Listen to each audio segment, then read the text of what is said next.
Have you ever felt like food gets stuck in your chest every time you swallow? While occasional swallowing problems can happen to anyone, persistent difficulty swallowing could be a sign of a rare condition called achalasia.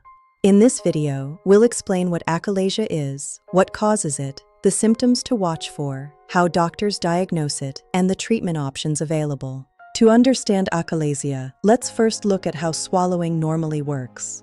When you swallow, food travels from your mouth through a muscular tube called the esophagus, which carries food to your stomach. At the bottom of the esophagus is a ring of muscle called the lower esophageal sphincter, or LES. Normally, this muscle relaxes to allow food to enter the stomach and then closes again. In people with achalasia, the lower esophageal sphincter does not relax properly. At the same time, the muscles of the esophagus lose their normal ability to push food downward. As a result, food and liquids can become trapped in the esophagus instead of moving into the stomach. The exact cause of achalasia is not fully understood. Researchers believe it may occur when the nerves that control the muscles of the esophagus become damaged. Possible contributing factors include an autoimmune reaction, where the body's immune system mistakenly attacks its own nerve cells, viral infections that may trigger immune responses in susceptible individuals, and rare genetic factors that may increase risk in some families. In most cases, however, there is no single identifiable cause. Symptoms often develop gradually and may worsen over time. Common symptoms include difficulty swallowing both solid foods and liquids, a sensation that food is stuck in the chest, regurgitation of undigested food, and chest pain or discomfort.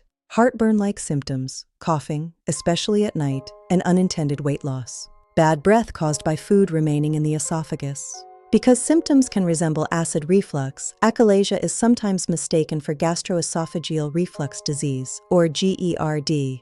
Doctors use several tests to diagnose achalasia. An esophageal manometry measures the muscle contractions and pressure inside the esophagus. It is considered the most important test for confirming the diagnosis. A barium swallow involves drinking a contrast liquid before X-rays are taken. This allows doctors to see how well food and liquid move through the esophagus. An upper endoscopy uses a thin, flexible camera to examine the esophagus and stomach. It can help rule out other conditions that may cause similar symptoms. Although achalasia cannot currently be cured, treatments can significantly improve swallowing and quality of life. One option is pneumatic dilation, where a balloon is inflated inside the lower esophageal sphincter to stretch the muscle. Another treatment is a laparoscopic Heller myotomy, a surgical procedure in which the tight muscle fibers are carefully cut to allow food to pass more easily.